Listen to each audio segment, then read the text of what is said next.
Yes bank का जो professional banker programme है जो कि मणिपाल से होता है, उसमें 2 बार अप्लाई कर सकते हैं या फिर एक ही बार। और जो ऑपरेशन प्रोफाइल है, क्या वो कंप्लीट ऑपरेशन है या फिर उसमें भी सेल्स होगा, ये बहुत लोगों का क्वेश्चन था। तो उसके बारे में मैं आपको इस वीडियो में डिटेल में बताऊंगा। और साथ में बहुत लोगों का ये भी क्वेश्चन था कि सिलेक्शन हो गया है, ज्वाइन करूं या फिर ना करूं। तो वीडियो को आप लास्ट तक देखना, मैं सारी बातें बताऊंगा। तो सबसे पहले मैं आपको ये बता दूं कि मैंने ऑलरेडी 2 वीडियो में बताया है कि आप यस बैंक का जो प्रोफेशनल बैंकर प्रोग्राम है उसके लिए आप 2 बार अप्लाई कर सकते हैं। लेकिन अभी अगर आप इसकी वेबसाइट पे जाओगे, ऑफिशियल वेबसाइट पे, और जब अप्लाई नाउ वाला जो ऑप्शन है वहाँ पे उसे जब आप क्लिक करोगे तो जो पेज ओपन होगा तो उसमें टॉप पे आपको एक लाइन लिखी हुई आएगी और वो होगी candidates can apply only once, any repeat application will be disqualified. तो देखो यहाँ पर 2 बातें हो सकती है। एक तो ये वाले पेज पे ये लिखा हुआ है, उसके बाद इसका जहाँ पर अप्लाई नाउ लिखा हुआ था तो उस पेज पे जब आप स्क्रॉल डाउन करके नीचे FAQs पे आओगे, मतलब फ्रीक्वेंटली आस्क्ड क्वेश्चन जो है, तो उस पर एक ऑप्शन आपको दिखेगा कि कितनी बार आप अटेम्प्ट कर सकते हो। तो वहाँ पर अभी भी 2 बार लिखा गया है, लेकिन वहाँ पे ये मेंशन नहीं है कि आप कितने गैप के बाद फिर से अप्लाई कर सकते हो। तो शायद ये क्वेश्चन वो बाद में अटैच करेंगे, अपडेट करेंगे वो। लेकिन जो यहाँ पर अभी लिखा हुआ है, जब आप अप्लाई नाउ पे क्लिक करके जाओगे कि आप 1 बार अप्लाई कर सकते हो, कोई भी रिपीट एप्लीकेशन जो होगा वो डिसक्वालीफाई कर दिया जाएगा।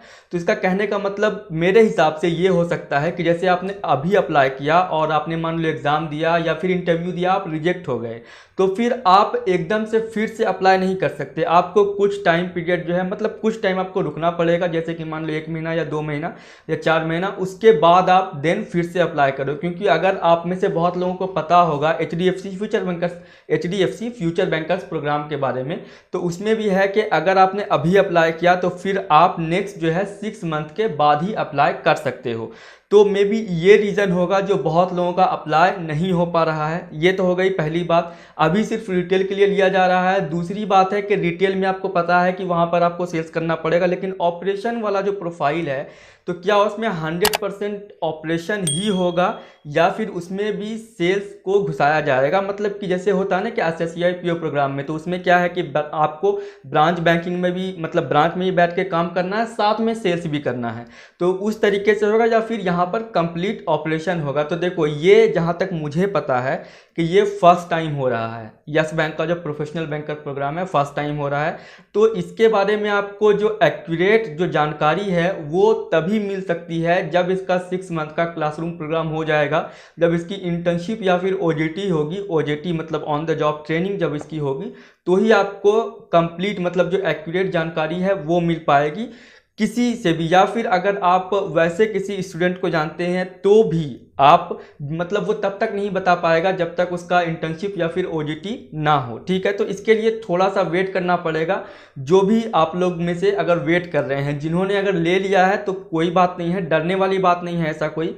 तो इसके साथ मैं आपको बता दूं कि जैसे अभी अब जो लोग फिर से अप्लाई करोगे कुछ टाइम के बाद या फिर नेक्स्ट बैच के लिए जिन्होंने अप्लाई किया हुआ है ऑलरेडी, तो उनको मैं बता दूं कि देखो, जैसे आप अपने सिटी में ब्रांच देखते हो प्राइवेट बैंक की, ठीक है, चाहे वो किसी भी बैंक की ब्रांच हो, तो वहाँ पर क्या होता है कि ऑपरेशन में, मतलब ब्रांच के अंदर जितने भी लोग आपको दिखते हैं बैठे हुए, तो ऐसा नहीं है कि सिर्फ वो ब्रांच का ही काम करते हैं, वो ब्रांच के काम के साथ में सेल्स भी करना होता है। ये मैं आपको ऑलरेडी पहले कई सारे वीडियो में बता चुका हूँ कि अगर प्राइवेट बैंक को, मतलब प्राइवेट बैंक को एक वर्ड में डिस्क्राइब किया जाए तो सेल्स है वहाँ पे। ठीक है, तो ब्रांच के साथ साथ सेल्स का भी टारगेट होता है, लेकिन 100% सेल्स में और ब्रांच के साथ सेल्स में थोड़ा सा डिफरेंस होता है, अंतर होता है। ठीक है, तो अब देखो, यहाँ पर बहुत लोगों का क्वेश्चन ये होता है कि अभी जो ऑपरेशन लिखा गया है तो कंप्लीट ऑपरेशन होगा या नहीं। ये यहाँ पर ऐसा हो सकता है कि मे बी आपको कंप्लीट भी हो सकता है, या फिर अगर वो सिटी में जो ब्रांच होता है, जैसे मतलब किसी भी जगह पे अगर वहाँ पे आपका होता है तो वहाँ पर दोनों चीज़ें होंगी, जहाँ तक मुझे पता है। अब यहाँ पर ऐसा नहीं है कि आपने ऑपरेशन का सोच करके अगर फिलअप किया था तो अगर मान लो आपको ये मिल गया, सेल्स भी उसमें इंक्लूड रहेगा, तो इसमें डरने वाली बात नहीं है। मैं ये इसलिए बता रहा हूँ ताकि आपका जो भी मतलब डाउट है वो क्लियर हो जाए। ऐसा नहीं है कि मैं बोल करके डरा रहा हूँ कि हाँ सेल्स मतलब बहुत ज़्यादा ये है, मतलब आपसे नहीं, बिल्कुल ही नहीं हो पाएगा, ऐसा नहीं है। थोड़ा सा किसी भी चीज़ में वक्त लगता है। तो अगर आपने अप्लाई ऑलरेडी जिन्होंने कर दिया है तो इसमें डरने की बात नहीं है। और अब अगर जो लोग अप्लाई करोगे तो पहली बात जो कि मैंने आपको ऑलरेडी कुछ बातें बताई भी हैं पिछले सारे वीडियो में, कि आप पहले अपने आप से क्लियर हो जाओ। ठीक है, कि आपसे सेल्स भी हो पाएगा या फिर नहीं हो पाएगा। ऑपरेशन का काम हर किसी से हो जाता है, लेकिन सेल्स हर किसी से नहीं हो पाता है, ठीक है। तो आप ये पहले क्लियर कर लो कि आपसे हो पाएगा या नहीं हो पाएगा। उसमें दो चार जो कुछ इंपॉर्टेंट बातें हैं वो आपको ध्यान में रखनी होंगी, जैसे कि बहुत लोग होते हैं जो बहुत शाय होते हैं, तो वैसे लोगों के लिए सेल्स थोड़ी सी मुश्किल हो जाती है। तो अगर आप मान लो आप में थोड़ा बहुत हेजिटेशन है, या आप मतलब किसी रैंडम पर्सन से भी बात कर लेते हो बट थोड़ा बहुत हेजिटेशन होता है, तो वहाँ पर जब आपको ट्रेनिंग मिलेगी तो वो दूर हो जाएगी। लेकिन आप कंप्लीट इंट्रोवर्ट हो, और कंप्लीट मतलब इतना है कि आप किसी स्ट्रेंजर से बात तक करने में हिचकिचाते हो, तो फिर वैसे लोगों के लिए प्रॉब्लम हो जाती है। तो वैसे लोग सोच समझ करके आप कोई भी प्रोग्राम, मैं इसी प्रोग्राम की बात नहीं कर रहा हूँ, कोई भी प्रोग्राम आप सोच करके ज्वाइन करो। दूसरी बात यह है कि अगर आपका ग्रेजुएशन हो गया है, 3 साल 4 साल 5 साल ऑलरेडी आपके निकल गए हैं, और आपकी एज 27 है 28 है, कोई ऑप्शन अब आपके पास नहीं है, तो अगर आपका इस साइड पे हो गया है तो ये आपके लिए एक बेहतर ऑप्शन है। बाकी जो लास्ट डिसीजन है वो आपका ही होगा। आपको सोच समझ करके ही किसी भी प्रोग्राम में, या फिर ये इस साइड जाओ या फिर किसी भी साइड जाओ, आप सोच समझ करके स्टेप लेना।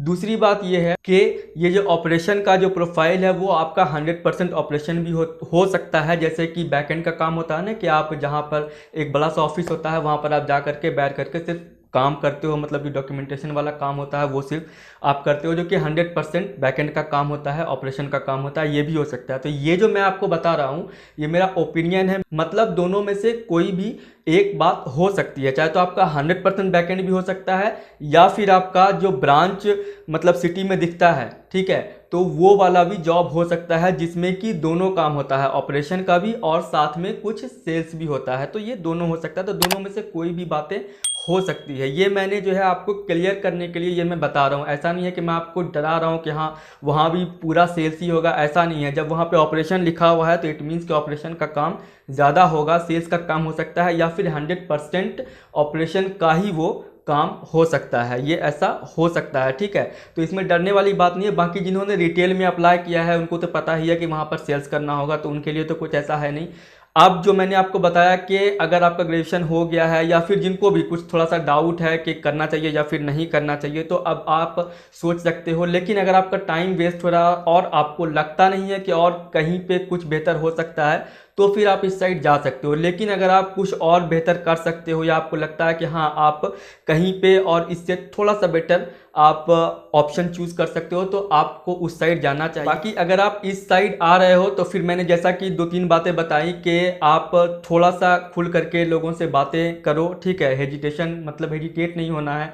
दूसरी बात है अपनी इंग्लिश पे थोड़ी सी मतलब थोड़ा सा ध्यान दो। इंग्लिश को फ्लुएंट नहीं कर पाओगे तो कम से कम एटलीस्ट मैनेजेबल रखो, कि जैसे कोई आपसे क्वेश्चन करे तो आप उसका आंसर दे पाओ। फिर वहाँ पर जो है आपका इंग्लिश, जब आपको ट्रेनिंग मिलेगी तो आपकी मतलब आप में फ्लुएंसी आ जाएगी, ठीक है। तो ये 1-2 बातें हैं जो आपको ध्यान में रखनी चाहिए, उसको ध्यान में रख करके आपको इस साइड पे जाना चाहिए। अगर आप में, क्योंकि बहुत सारे स्टूडेंट्स को जो कमेंट करते हैं या फिर जो पर्सनली मैसेज करते हैं, कुछ लोग ऐसे हैं जिनको इंग्लिश मतलब बिल्कुल ही नहीं आती है, और फिर वो बाद में बोलते भी हैं कि मेरी इंग्लिश बहुत ज़्यादा वीक है। तो बहुत ज़्यादा जिनकी वीक है वो पहले उस पर काम कर लो, क्योंकि वहाँ पर उसकी नीड होती है बहुत ज़्यादा। अब आपको कुछ भी नहीं आ रहा है तो वहाँ पर जाकर के आप फ्लुएंट नहीं हो पाओगे। आपके अगर मैनेजेबल है तो फिर आप में फ्लुएंसी वहाँ पर आ जाती है, कि वहाँ पे आपको वैसा इन्वायरमेंट मिलता है जो आपको मतलब वो चीज़ ला देता है आप में। तो ये कुछ बातें थी जो आई होप कि मैंने जो आपको बताया होगा वो आपके समझ में आया होगा। बट अब अगर आपका कोई क्वेश्चंस है तो आप कमेंट सेक्शन में कमेंट कर सकते हो, मैं रिप्लाई कर दूंगा। और ये वीडियो कैसा लगा आप कमेंट सेक्शन में कमेंट करके बताना। तो फिर मिलते हैं नेक्स्ट वीडियो में। Thank you.